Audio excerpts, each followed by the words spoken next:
Surah 62, Al-Jumu'ah, Friday. In the name of Allah, the most merciful, the most compassionate. All that is in the heavens and all that is in the earth extols the glory of Allah, the Sovereign, the Holy, the Almighty, the All-Wise. He it is who has sent to the Gentiles a messenger from among themselves, one who rehearses to them his verses, purifies their lives, and imparts to them the book and the wisdom, although before that they were in utter error. And he has also sent him to those others who have not yet joined them. He is the most mighty, the most wise. Such is Allah's favor. He bestows it on whomsoever He pleases. Allah is the Lord of abounding favor. The parable of those who were charged with the Torah and then they failed to live up to it is that of a donkey laden with books.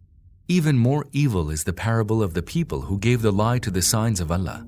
Allah does not direct such wrongdoers to the right way.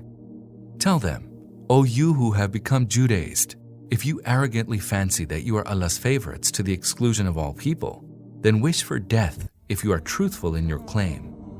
But they shall never wish for death because of the evil deeds they have committed.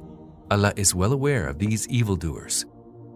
Tell them, the death from which you will flee will certainly overtake you. Then you will be returned to Him who fully knows what is hidden and what is manifest. Thereupon, He will let you know all that you used to do. Believers, when the call for prayer is made on Friday, hasten to the remembrance of Allah and give up all trading. That is better for you, if you only knew.